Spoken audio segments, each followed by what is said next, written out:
Are we okay? 1, 2, 3, 4, 5, 6, 7, 8, 9, 10. Royal Blue podcast sound check. Friday show live. 1, 2, 3, 4, 5, 6, 7, 8, 9, 10. Royal Blue podcast sound check.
Hello and welcome to the Royal Blue podcast. It's the Friday show. We are live and I am your host, Ian Kroll. Joining me in the Royal Blue studio today to talk all things Everton, we have Chris Beasley. Chris, how are things? All good? Yeah, good, thanks. You got the old blue and white tie. This is not This is not a tribute to Brighton. This is for the Blue Boys. Fucking your arms next, Chris. Yeah, well, I've seen Illiman and Dye seemed quite unremorseful. We've been doing it in training several times, to be fair. But yeah, a couple of big announcements as well, haven't we, in terms of Goodison Park, my home? Yeah, absolutely. I mean, we'll come on to that now, Chris, if you want. Yeah. Obviously, we had Ian Snowden out the other week, and then Tony Cottee was premiered yesterday. Yeah, terrific feedback for Tony, as you said. Spoke very candidly about the ups and the downs. Special one for me personally, because he scored the first Everton goal that I ever saw, and he remembered it, because I remember Norman Whiteside remembered it, and he thought it should have been his goal. And Cottee says, no, it was a good yard that before I put it over the line. But yeah, very candidly about the hard times. Spoke very well about Hillsborough as well in the aftermath of that, serious issues, and then the more light-hearted stuff about coming up against his window cleaner, which is a bit of a great tale. So he was great. So we had that one launched. We had that one published yesterday, and then I can say for the first time today, we're delighted we had him in the studio in this room this week. Alan Stubbs is up next, and an absolute true blue, lifelong Evertonian who had to wait to his 30th year to get that big move to Everton. Speaks incredibly well about that, about mentoring Wayne Rooney, about playing alongside Gaz, and then obviously all the serious stuff in his life as well. And it sort of takes the programme to another level. It's all been sort of very light-hearted and rightly so, sort of feel-good stuff for Blues and looking back and reminiscing, but some serious messages from Alan in that one as well. Yeah, absolutely. And there's no waiting around for that interview that we've done. That's going to be out on Thursday as well. Usually we try to leave it a couple of weeks, but I know we've got plenty more hopefully in the pipeline, and we want to get in as many as possible before obviously we leave Goodison Park. So Alan Stubbs will be out Thursday. What date's that going to be? Just so we can timestamp it. That's going to be the 6th, is it? Okay. 6th of Feb next week. So keep an eye out for that one. Also on the show, we've got the return of Gav Buckland back off his holidays. Yeah, I've been to the lakes. The lakes? Yeah, 3 or 4 days. Lovely. Very nice. I was just saying to Connor outside, they couldn't have picked perfect weather. Well, perfect weather. It was absolutely still. Yeah. Cloudless skies, cold but not freezing. No rain at all. Absolutely beautiful. And did you come back earlier than planned, because you said you weren't going to be available for the week? Yeah, I thought having not been on the pod for a week, I thought I was getting a bit of withdrawal symptoms.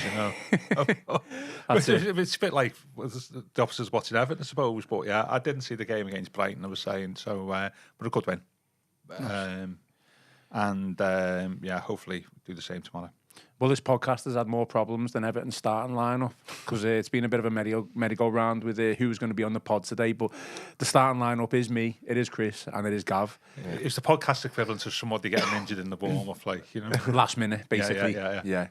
All right, well, today's agenda, it was obviously the Leicester City preview show, big game on Saturday at 3 p.m. against our relegation rivals. We'll do the usual team selection and predictions.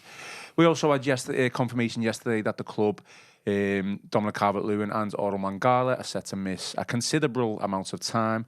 Mangala pretty well out for the season. Dominic Calvert-Lewin still to be confirmed on time, but obviously the club are going to assess that, so we're going to discuss that. And we're also going to look at transfers ahead of Monday's deadline. As usual, give this video a thumbs up, drop us a like, and if you haven't already, subscribe to the channel. We are live, so get your comments in on the feed.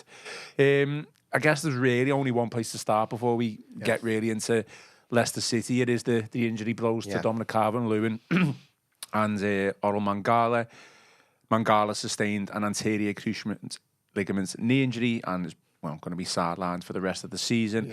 Calvert-Lewin is a hamstring injury, which he suffered 12 minutes into the Brighton game, and is going to require a specialist opinion to determine how many weeks/months he's going to be out. But either way, Chris, 2 key players in Everton's starting line this season, going to be a huge blow. Yeah, I mean, it was one of the things I said at the start of the season. Retaining the services of Calvert-Lewin and Branthwaite was key for this season. So they've got the best part of the second half of the season without Calvert-Lewin. I mean, unlike Mangala, who unfortunately it looks like his race is run now at Everton, there is still a chance that Dominic Calvert-Lewin will be back before the end of the season. But even if he is, it's going to be a huge chunk of that second half of the season now. As you know, Joe and I were down there at the Amex Stadium on Saturday, and as Joe was pointing out, that the press box is one of the closest ones in the Premier League. It's just behind, you're basically just behind the substitutes, and we could see Dom going up for that header with Veltman came down just innocuous, but straight away he wasn't right, and he looked absolutely distraught. Is he going to feature again in a royal blue jersey? We don't know at this stage. And one thing's for sure. Everton are going to need more attacking reinforcements. David Moyes was saying this before the DCL injury anyway, because obviously Breuer's out now, Schmitty's out. Beto's the only fit striker at the club as things stand, and he's been linked with a move back to Italy all month. So Everton are going to have to get somebody in some shape or form through the door by Monday's deadline in terms of an attacker. And let's just hope that it isn't the last time that Dom features for Everton, but there is that big question mark now. He seemed absolutely gutted, and then Orel Mangala, I think, has fitted in very well since he came in for Olympique Lyonnais, a loan deal on the transfer deadline day in August, and he's sort of kept things ticking over, whereas Idrissa Gueye's kind of the one who fights all the fires and like bustling around. Mangala sort of seems to not say stroll through games, because that would make him seem quite languid, like he isn't doing things, but so he's got an easy style about him, which is nice, and he was I remember speaking to him up at Finch Farm in the autumn. Managed to get a one-on-one with him up there. A real determined character as well. A big part of him is all about mental health and well-being, and he's got this website there where he talks about staying positive. But he's had to come through a lot in his life. That scar that he has on his face, that was he got hit by a car when he was a toddler, and his father was told he'd never walk again. So he's battled back from that, so I'm sure he can battle back stronger, but unfortunately it won't be for Everton's benefit. I mean, Gav, the Mangala injury eased slightly by the return of James Garner and Tim Iraboomam, which we'll come onto those 2 players, but the Dominic Calvert-Lewin one is that's the big blow for me right now. You've got obviously Breuer out injured. Yeah. Calvert-Lewin, who'd just come back. Well, say come back, he'd scored, so you would expect him to have a little flurry of goals, a slight return to form. That was, evidence suggests that would be the expectation of Calvert-Lewin's Everton career. But certainly not to be, certainly over the next couple of months anyway. It leaves plenty of questions, this injury, doesn't it, really? I mean, I was just thinking, if he was fit, first of all, it removes the option of like selling him in the January transfer window if somebody was coming in for him. That's the first thing. It also opens the question: what's going to happen in the summer if he's injured and he's on. What happens then? It also probably removes the option that we don't know about Beto being sold. And if there's rumours being true that there's been interest, that Beto may be an option to be sold during the window. And also as well, I was thinking about this. It's a little bit like the club are in the position now if they get another striker in. It's a bit like when Moyes came in as manager, isn't it? Where he wasn't. It was a bit of a short-term fix. Where ideally he would have wanted a longer-term solution in the summer, and that's going to probably be the case now for the striker, isn't it? In January, the striker we look at in January, if we are looking, and hopefully we are, is probably not who we wanted to buy in the summer for this number of reasons. A, the January transfer market, who's available. And B, you'd be replacing Calvert-Lewin or something. You'd be replacing Calvert-Lewin, and you don't know what Calvert-Lewin's going to happen with Calvert-Lewin in the summer. So it's for me, it leaves 4 or 5 questions. The Calvert-Lewin injury. At the same time, you have to be sympathetic to the player.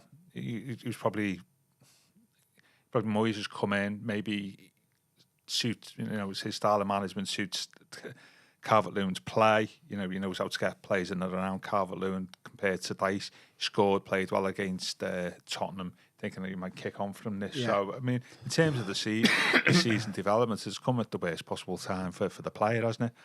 All of this. But off the pitch to do with the wider club, it leaves 4 or 5 questions unanswered, really. And it's very sad. You can only think that the transfer window, before it comes to a close, they'll get somebody in, but not a lot of movement is in the transfer window. Well, that's the thing. I think that's the thing, isn't it? Me and really? Connor discussed this on Wednesday. There's obviously a couple of there's been a bit of movement with regards to transfers. Obviously, City doing a lot of the heavy lifting as per usual. I know Ipswich have signed 1 or 2 players as well, but no one else is really. None of our rivals are buying players, which kind of puts me at more of an ease to say. If like Leicester, Wolves, Ipswich were all doing bits, I think I'd be really concerned. But it's quite clear that everyone is restricted by PSR. And it's just the absence of the market is. I think people realise January don't get the best value, and if you can avoid buying in January, then don't buy in January. So I think there's a couple of things going on there, but once players don't move, the whole thing just collapses like a set of dominoes, doesn't it? Really, and that's going to hinder us, isn't it? Really, but it's not great, I think, for the player and the club and the manager as well with Calvert-Lewin. Very, very sad. I mean, relatively early on in the game as well, wasn't it? Really, yeah. It makes you wonder whether he warmed up properly. Well, it's like you said, it was an innocuous. Like there wasn't really a challenge. It was just went up for the head and came down. It's like jump. I mean, more often than not, like they can be some of the worst ones, can't they? The most innocuous ones. Well, Broyer was like that, wasn't he, in the Peter game? Yeah. I mean, Chris, we joked. I always bring this up because I think it's relevant now anyway, because Moyes is obviously back as Everton manager, but we did joke the other month about Everton's luckiest and unluckiest manager, and I did say Moyes was in his first stint, and it seems like nothing has changed really, especially with these 2 injuries. Oh, I mean, because obviously stuff like with the 09 Cup final and all the injuries he had there. Stuff like Villarreal, there was a lot of not just injuries in his first stint, getting Villarreal in the Champions League and being up against the time when other teams were getting money as well, and but obviously Chelsea the and 09 City. final, 3 of our best players were out. Yeah.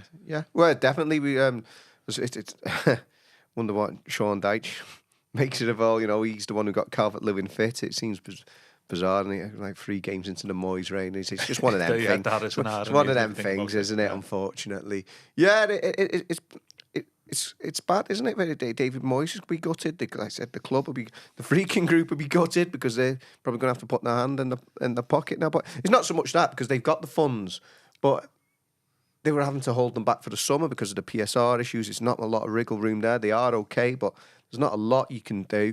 And as Gav said, you're after a bit more or less a fresh start. The idea is that Everton get to the summer as a Premier League club, move into the new stadium. There's so many people out of contract or stuff like that. You can more or less start again and rebuild the side from scratch, whereas now you're having to find somebody. And the concern is, let's hope that Everton get what would be a huge victory over Leicester City, 3 on the spin, and all of a sudden there's a bit of a cushion between them and the relegation zone. But then you can't sit on your laurels. There's how many games is it to go after that? Still 15, whatever, 16 or something. So it might look good now, but it would seem quite reckless to me if they said, "Oh, we're actually there's a bit of a cushion now. We don't need somebody." That would be my concern, because I think even if Beto stays just having Beto for the rest of the season on his own. Somebody who's he got about 4 in 44 Premier League games.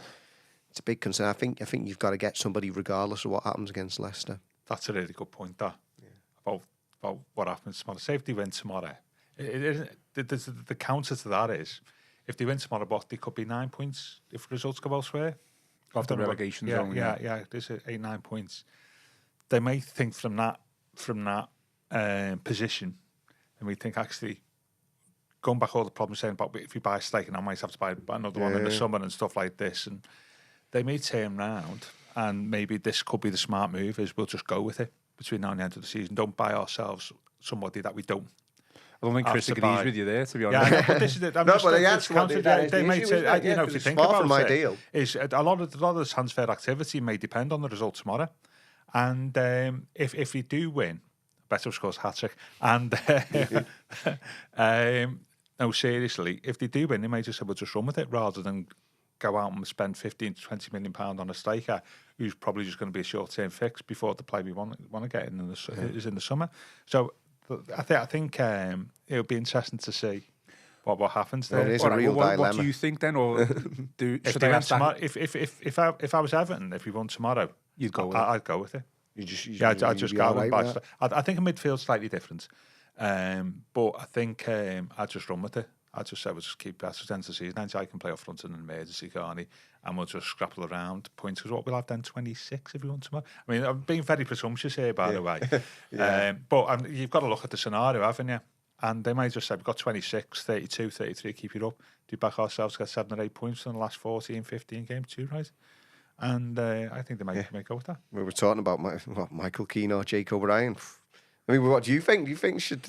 It is a tough question. Yeah. I do think we need someone, but I think it goes back to my point from the other week. Obviously, we had Calvert-Lewin and Mangala fit. I would not have been disappointed if we didn't bring anyone in. I think now, obviously, things have changed because Calvert-Lewin is injured and we've only got Beto as the main striker. Imagine if he goes and gets injured. Again, it's all questions that we're asking. It's all presumptions that we're making. It is a tough one. I'd say that, I mean, we can't even bring a loan in, can we?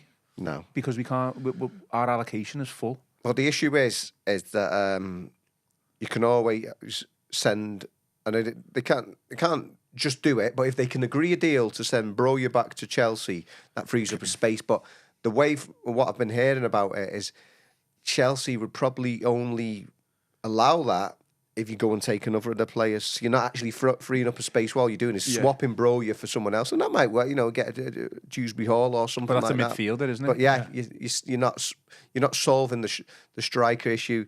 I mean, there's been talking recent days about Evan Ferguson, and he's another one who I actually think potentially could be a great fit for Everton. But again, for the summer, you'd think, because he's had an injury this season, and from what my understanding is, talking to people in the know, it would be very difficult for Everton to do a deal right now in this window. Like I said, it's not because the freaking Greek don't have the funds. They do have the funds, but because of the PSR situation right now, it would be difficult to do. And again, he's been touted out for a loan, but again, that doesn't help Everton because, unless...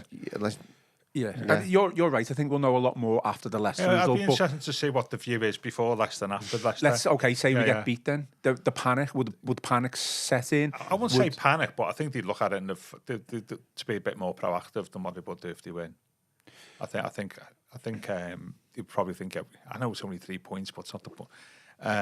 I think they may be looking at it slightly differently then. I mean, the other thing as well in all this is we're still in the FA Cup, aren't we? I mean, we could have a good cup run. You might want, you might want to keep a big squad as possible.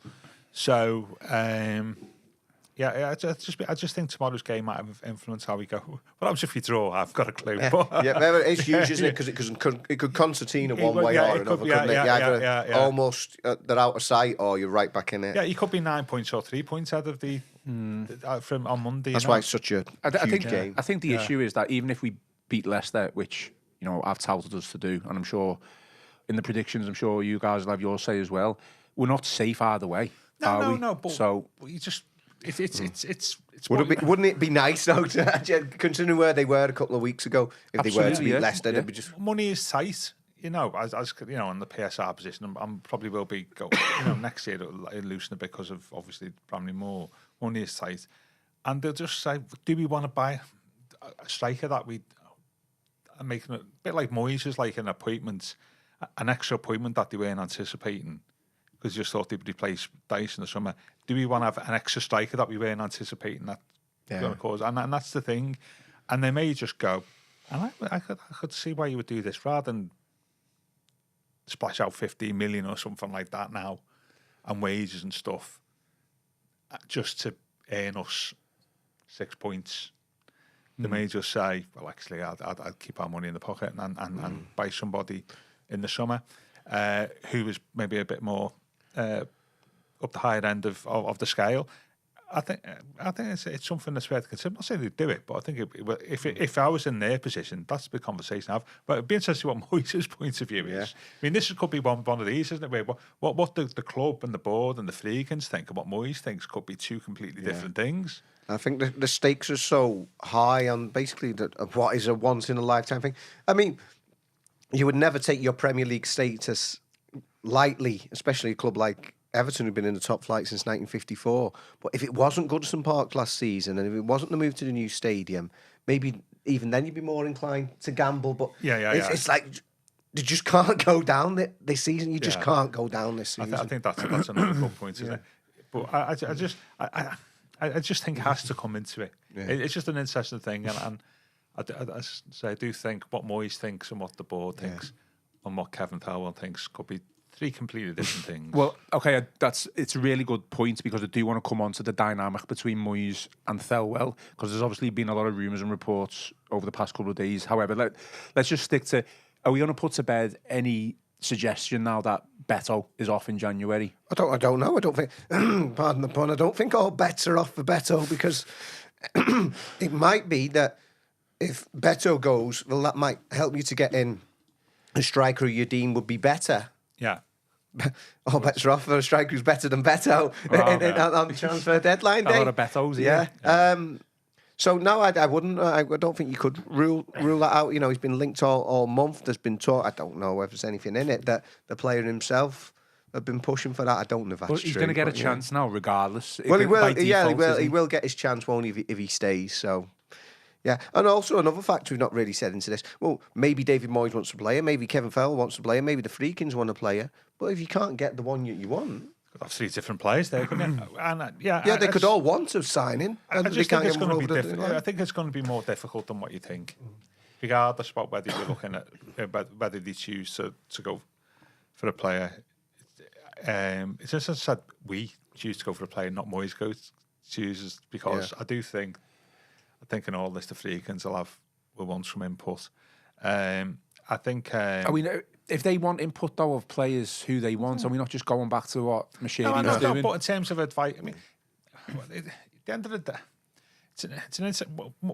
if the money's available, Moyes should be free to buy who he wants and stuff, or liaison with Albert. But if within into PSR and all that type of stuff, then the Freakins are. Or, I have to have regard to that and advise accordingly.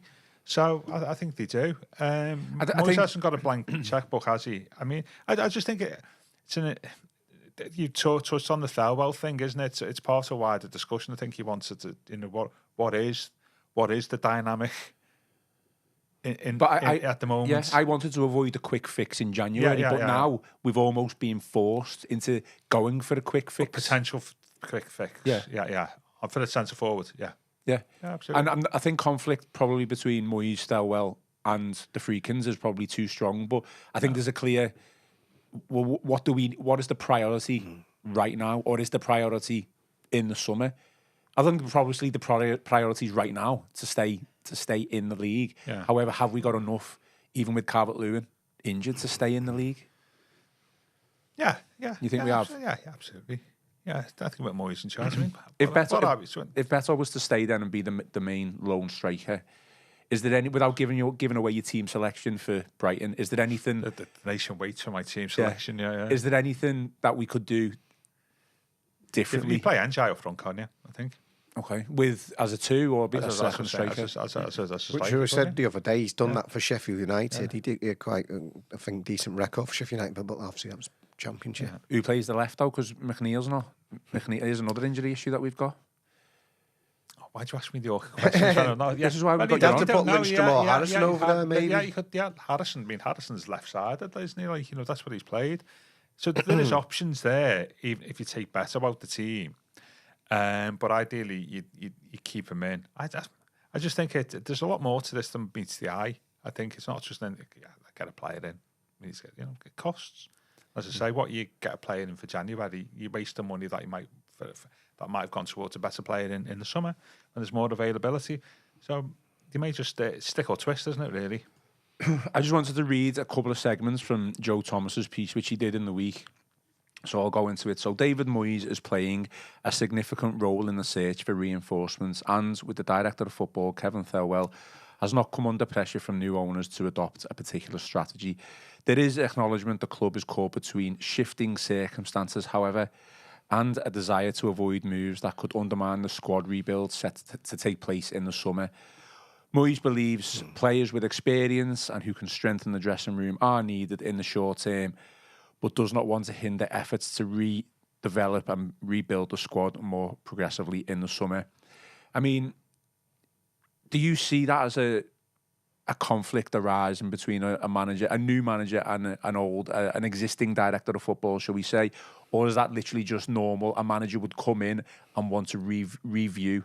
Yeah, I think that every manager's going to be different, and David Moyes is going to have his ideas. I mean, he spoke when we've mentioned before to us before he came back, and when he did Goodison Park, my home, he said he's always happy to work with a director of football. It's different than what he did back in the day, first time round at Everton, but he just wants the director of football to take responsibility over signings. If they're the ones who pushed them through, I think he said a lot of this recruitment.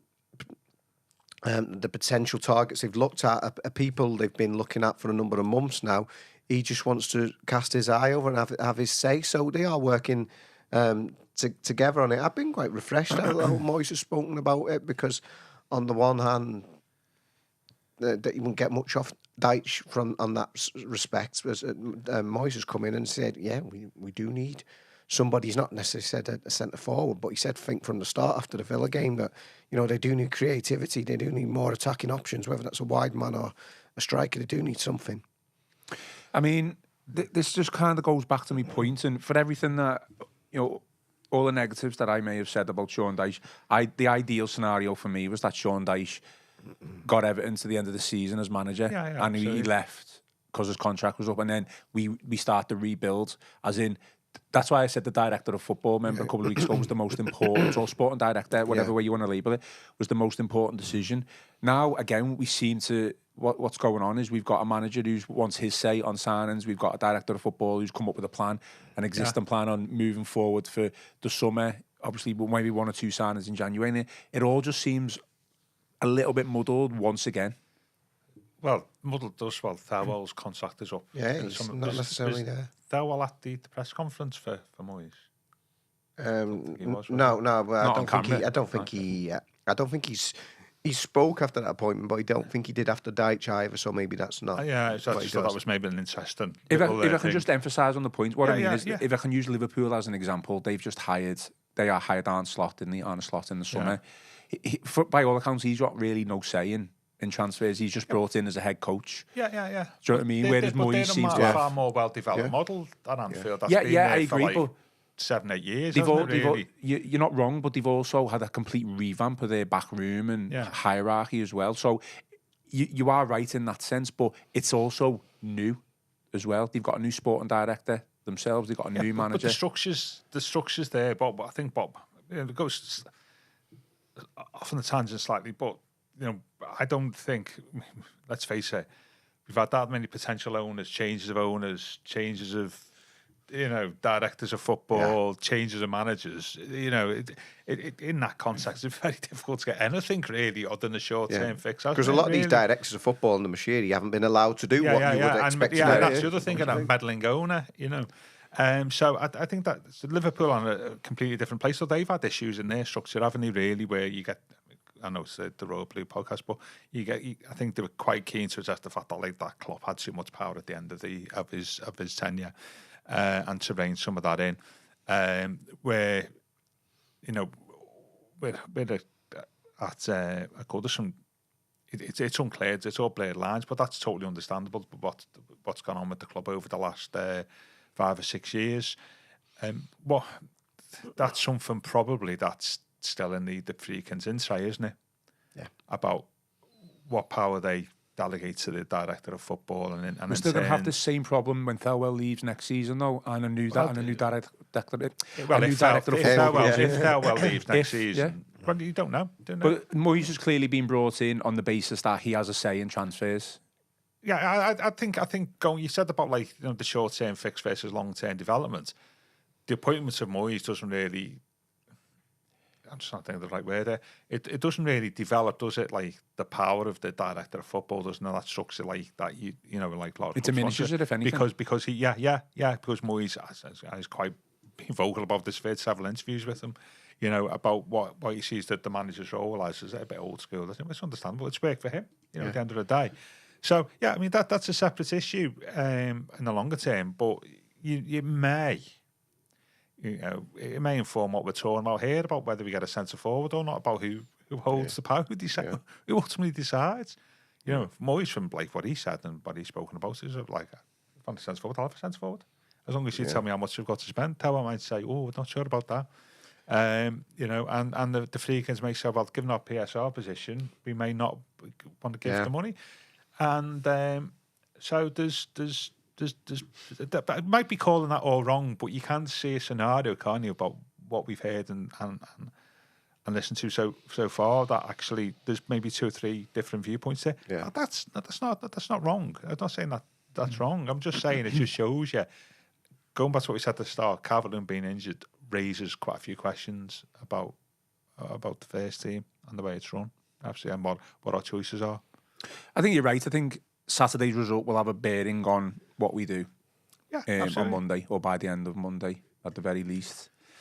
I mean, just quickly before we move on, Everton reportedly been linked with a number of CEO appointments. Obviously, as with the owners look to reshape the club. Are you surprised, or maybe even a little bit disappointed that a CEO hasn't been appointed already? No, I wouldn't say so. No, I think there's I wouldn't say bigger fish to fry, but there are other priorities. Maybe obviously they've had to do the change of manager mid-season, which they wouldn't be expecting to do. That was a big thing, and the transfer window as well. So maybe we'll see that in the coming weeks before the end of the season. So yeah, I think they had to sort the on-field matters out first, and it was probably a bit more alarming, a bit. But they wanted to keep, in an ideal world, like you say, keep Sean Dyche till the end of the season. But 17 points from half of the season, and the way that the team were playing, they've had to make a change there. So maybe it's just having to be on the back burner while sort out things on the pitch first. So yeah, that's always ultimately the biggest thing at any football club, is what's going on the pitch. So yeah, I think it's just a case of prioritising tasks, and once we've got the January transfer window out the way, I say January going into February, isn't it? The winter window. Once that's done, maybe we might see a movement on that. So no, I'm not surprised at this point. I think it's just a case of prioritising tasks. We've had a comment here, Gav. Any Toffee says, I would not oppose Moyes taking the director of football role on at some point in the future. I think that's a few people have said that, and that would be poacher-term gamekeeper then, wouldn't it, I suppose? Yeah. I mean, he'd argue he has been the director of football at several clubs, hasn't he, really? Yeah, I think so. I just think it's an interesting dynamic. The CEO appointment's interesting, isn't it, really? I'm comforted by the fact that they've taken the time. Yeah. Not been rushed into it. That's fine, yeah. The other comment there, with all due respect to the previous incumbents, is that, when you look at the CVs of the people that we've been linked with, it just shows that actually we've been a bit undercooked in that area over the last decade or more.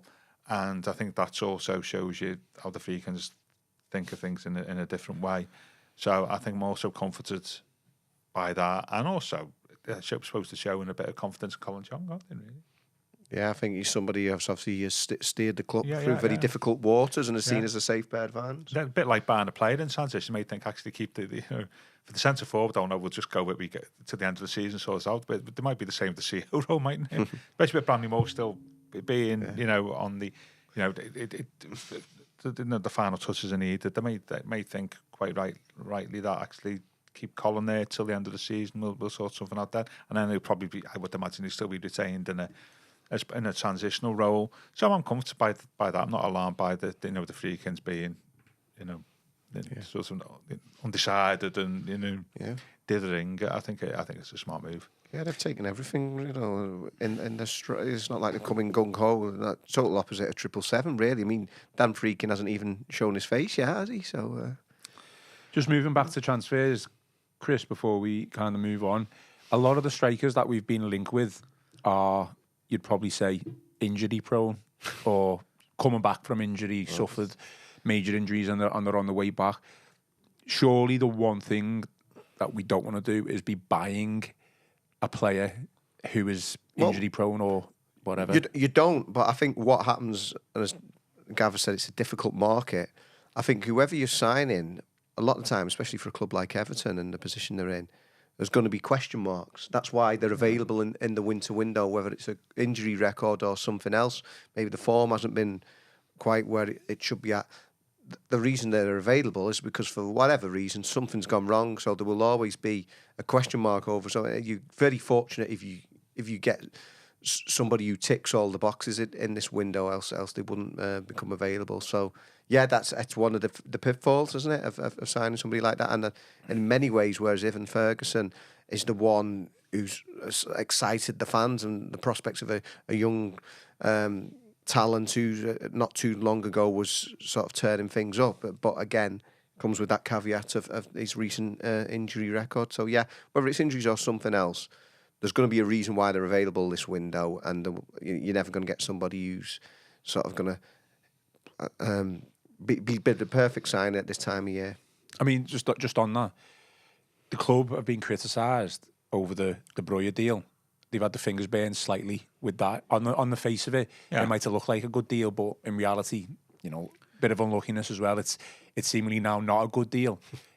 We can't legislate for somebody. No, but what I'm saying is they face criticism for signing, albeit on loan, an injury-prone striker, player, whatever. They're surely not going to go back in the market for another striker who would be injury-prone. Man, he just breaks down after like a game or two. Well, exactly. That's why. Goes back to what I was saying. The results tomorrow. I've left him speechless. Well, no, but that's why the result tomorrow is important, and you wouldn't, would you really? Because the one thing having a player on loan, that, you can go back at the end of the season. Another thing, paying out X millions of pounds and have a 3-year contract commitment. So yeah, I just don't think it's going to be as easy to do as what you think, and also whether the desire there is what you think as well. No, I agree. I think the fans and myself, we just need to be a little bit cautious of the criticism aimed at the club in this situation, because it is a very difficult time to bring players in. Yeah, and although we're desperate to stay up, this is the priority to stay up. Because you say that, you spot on. You get someone who's injury prone, and then you're damned if you do, you're damned if you don't, aren't you really?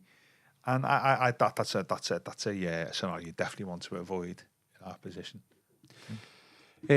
Let's move on to some positive news. Not that signing players isn't positive, by the way. The return of James Garner and Tim Idaboomum. I said on Wednesday in the pod with Connor that although it is disappointing that Mangala is obviously not going to play for Everton again this season, we are seeing the return of James Garner, who I believe is actually our best midfielder and a better player than Mangala, certainly on the ball anyway. So the positive is that maybe if James Garner can hit the ground running and build up his fitness, maybe we'll see a better ball player in the middle of the park. Let's hope so. We've just got to stay fit, hasn't he? He's had a few long-term injuries since he came to the club. He's only a young lad, and you could see last season the role he played, because he had injuries in his first year, didn't he? When Lampard was there, and then didn't play so much for Dyche, if memory serves me right, in that first season. But then last year really came on leaps and bounds. Yeah, it's an exciting play. He's just got to stay fit, hasn't he? And that's the concern, because he has had these I don't know, more than niggles really, but also do a job in different areas for you. I mean, you don't want that. I mean, how many different right backs have you had? They'd have poor old Nathan Patterson. He's had centre halves playing ahead of him. Everyone are playing ahead of him.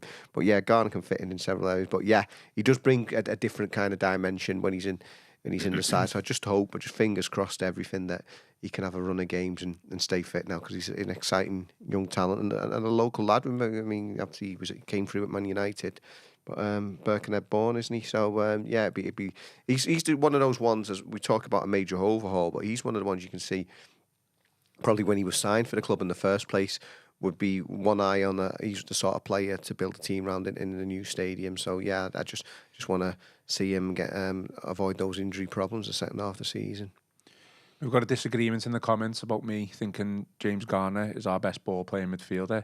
So the Blues says Adrissa says high and Garner can't lace his boots. What do you think of that? As a ball playing midfielder. Well, I don't think that's a bit specific, I guess. Who's our best midfielder, do you think? I think Garner's had a good season. I've been his I biggest critic agree in the with past. that, yeah. To be honest with you, I've never really thought he was like what people said he is. He a player who puts out fires more than... Yeah. He's not a ball player. He's not pass the ball to save his life, can he, right now? Maybe I just need to clarify then. But I think I'm comfortable with James Garner coming back. Slightly worried going back on Chris's point that at such an early age he's had quite a few injuries. That's always like a red flag. But him and Garner Gay at the end of last season kept an arm out at the team, didn't he? Yeah.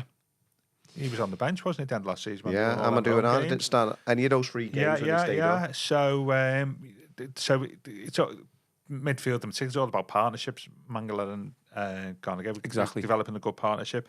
You would hope, if he stays fit and sort of gets some match fitness pretty early on, that Garner can do the same job as what he did at the end of last season. I was thinking, Rami Iraboon, we were talking the other week, weren't we, about players who will be glad to see Moyes come in, and I think, and we did mention Iraboon, I think, because he was not on the radar, he was injured. I think he'd be somebody who'll develop well. I think Moyes,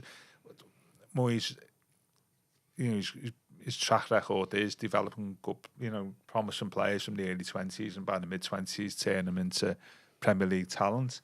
And I think Iraboon may be a player who comes into that category, and it'll be interesting to see how much game time he gets between now and the end of the season. It did show flashes at the start of the campaign, but a bit of consistency is needed and a bit of game time. But I think he's somebody I hope will flourish under Moyes' tutelage, because he's got a track record of that.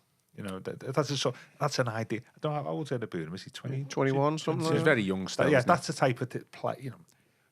Quite a few players in Moyes' early time at Goodison in the mid 2000s. He took players at 22, 23 and really developed them. Yeah, and I think he hopefully can do the same with Iraboon, because he's got a little bit of talent, that lad. He was going to be my next point, so I might as well ask. Yeah. Do you think? Where would you play in then if he was to come back? Would you play him further up front? So that would mean taking the core out the team. No, it's just an option. We're talking about maybe Garner Gay. James Garner might be unfit and stuff. I just think it's just an option to have. He doesn't necessarily step into the team, but he'd be definitely one if he gets fit between now and the end of the season. That going on to next year, he'll develop even more. And I think that I'd like to see how that pans out with him. Danny Church says Harrison Armstrong as well. Harrison Armstrong, yeah, absolutely. I think just on Iraboon, Chris, given the fact that he did show a lot of promise in the early stages of the season, obviously we didn't win any of those first 4 matches. With that promise, there was obviously a bit of naivety as well. So would it not be better suited to, if he was going to play in the centre of the park, a bit further up the pitch, whether he's the number 10? I don't know. Obviously, we've got Branthwaite back now in the team, who adds a little bit more defensive solidity to it. He didn't play when Iraboon was there. So I guess, again, there's a lot of permutations that could... It's just options, I guess, that Gav said. Yeah, I don't know necessarily, like you say, whether he needs to be moved further up the pitch. It's like you say, it's just a learning curve. I think he was very unfortunate because, like you said, he caught the eye. Did very well in pre-season, because when he first came... Obviously, the people saying, him and Lewis Dobbin going the opposite direction. It's just a PSR workaround or something. But he did really well in pre-season, and he caught the eye there, and he caught the eye in competitive matches at the start of the season. But like you say, the problem was the team weren't winning. They lost 4 on the spin, and it was unfortunate, really. Then that it was seen that he couldn't be part of that sort of winning formula, so he was very unfortunate in that respect. Yeah, I think it's just a learning curve for him. I think he sees himself as box to box. He can operate in both those kind of areas. So I don't think he needs to go and play the decore role or anything like that. But yeah, it's just a case of learning his trade, really. And with Orel Mangala now injured, say if it's Garner and Garner as the starting two, and then Irabunum coming in as the third option, like you say, Addison Armstrong in the mix. So. He's a player who's shown a lot of promise, and hopefully Moyes can get the best out of him. Leicester then, playing a team who got a really good result against Spurs, similar to us. Wasn't expecting that. Yeah, I wasn't expecting it. They had lost, I think, the 7 in a row.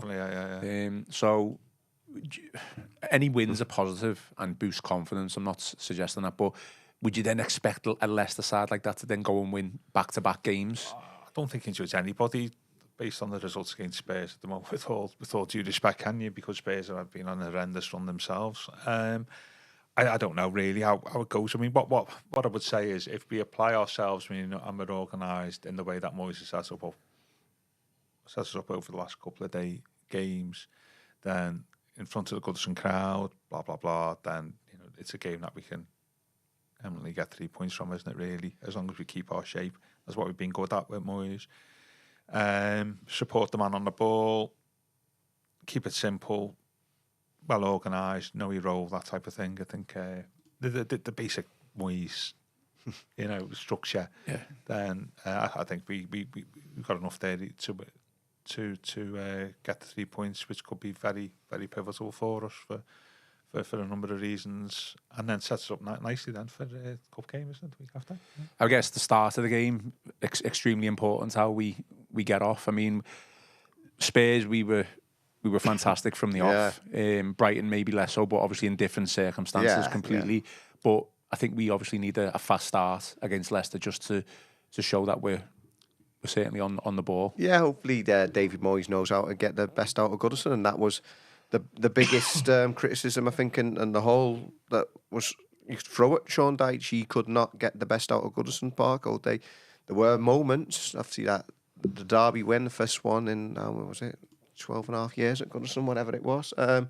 So that obviously the crowd was rocking that night. But yeah, he didn't, on a normal game-to-game basis, if it wasn't the Derby, he couldn't get the best out of Goodison. Moyes knows how to do that, and he did that against Tottenham Hotspur. So yeah, hopefully a fast start. And in terms of the Leicester run, on face value, like you said, yeah, you'd much probably prefer them to stay on that losing run to come to Goodison. But then, maybe let's be positive. Sucks Tottenham into it. But now we're looking upwards. Yeah. So who do they play at the weekend? Tottenham? Do we know? Sure. No, I'll Google that. Google that while I'm talking. Yeah. So I think. It's an interesting dynamic as well. I did a piece on it.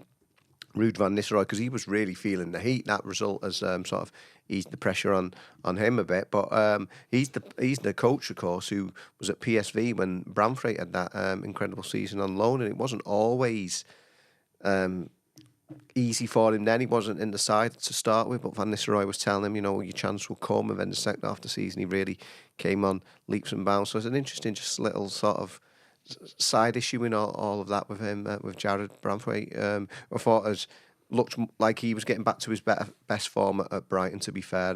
With him coming up against Van Nistelrooy, that'd be an interesting one. If I say coming up against him, I think that was part of his development as well. The fact that he come against him in training and he was kind of showing him all the stuff there. Was one of the Premier League's most prolific marksmen in his day. That the sort of things that centre backs need to be doing when they're coming up against these top strikers. So little interesting side issues to that one. But yeah, I think, like you say, a fast start and hopefully get the crowd on side and everyone pulling the same direction. A quick glance at the fixtures, because that's the first time I've probably looked. Actually, interestingly, Tottenham play the best home team in the Premier League, Brentford, away. Okay. So, win for Brentford there. looking at all the fixtures now. We're still in the, you know, we quite. need to move. Yeah. Okay, well, Wolves play Villa at home. Yeah. That's the 5:30 kickoff. And then, interestingly, we were talking about if we win, we could go 9 points clear, but Ipswich play Southampton at home. That's a decent result for us, isn't it? Yeah. Well, you kind of probably want Southampton to maybe win there. Yeah. So a win for us, obviously, a Southampton win, a Villa win, or a Southampton Getting draw. ahead of ourselves here, aren't we? Will we buy centre forward? Will our centre forward purchase depend on the Ipswich Southampton game? You know, These conundrums. Yeah. Okay, well, that's a team selection then. Yeah, I put James Garner in for Mangala and Beto for Calvert-Lewin. I don't know he's changed anything else. Same side as Brighton. Otherwise, I can't imagine they'd be doing any more tinkering unless it's enforced and there's something we don't know about. Which we might find out this afternoon at David Moyes' 1:30 press conference. I can't see anything else. No, but just like for like. Reed might play number 9 tomorrow. Might he? Come on. It's a show plan to eat the ropes, but I think that's about all we can do at this moment in time, isn't it? Really, not much scope for it. You know, Moyes is his first spell, and even at West Ham, he's a manager who likes to keep the same team, doesn't he? I think he doesn't make changes for change's sake, and he can work with a small squad. So I don't think it's a major thing for him in terms of selection. It's just about whether he chooses to, you know, of the match day squad. I think it's just a case whether he chooses to bring other people in. But yeah, interesting. But I think we got in us to win tomorrow. Yeah. Definitely, yeah. I think that it's not really a concern, but my only thing that I would point out is that if Garner's to start, which I agree, if he's if he's fit and ready to go, then put him in. It's how long he lasts, and then who comes in for him? Is it Iraboom and does the Corey drop back?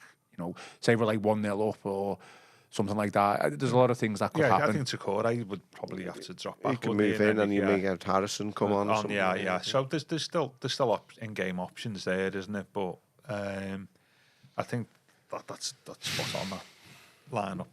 Yeah. Predictions then. Okay. I believe you did on a separate podcast. We both actually went for Everton wins, didn't we? At Brighton. I went 2-1, and obviously it was 1-0. I'll take that. For some reason, I'll go 2-1 again. Actually, Everton 2, Leicester 1. Yeah, Everton win. It's a big game, isn't it? Tomorrow. It's a huge game. How you view Moyes' start? If we win, it'd be like 3 wins on the spin.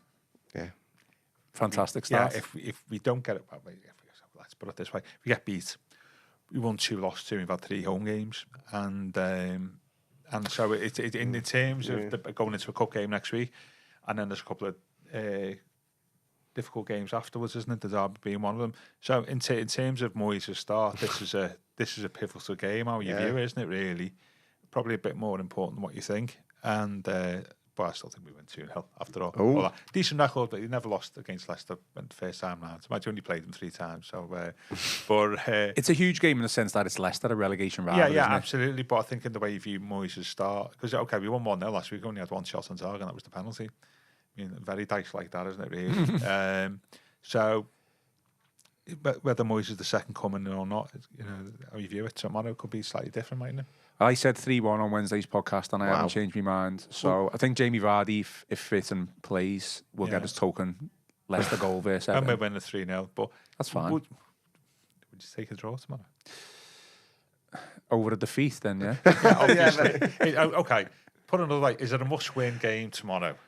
Well, I don't think it is after those back-to-back victories, but it's a huge opportunity. That's what I say. It's a huge opportunity. Because when you look at our fixtures, looking at the home fixtures at the end of the season, you've got Southampton still to come here, Ipswich to come, and but if you look at our colleague Joe Thomas said on Monday's podcast, I think it was, that 4 wins, 12 points with like 2 draws, something like that, would get us over the line. And we earmarked this game as one of those wins. 4 wins will get you over the line. Easy, 35 points. Would that make us? Yeah. No, I agree. I think it's a must win in the sense that we don't want to be. If you win, then it pulls you away from the relegation zone, doesn't it? Put another, to again, it's 6 points territory here, aren't we? We don't want to be in a relegation battle on the final day of Goodison Park, do we? You don't want it in April. You don't want to be in a relegation battle. No. You want to enjoy the last few games of Goodison.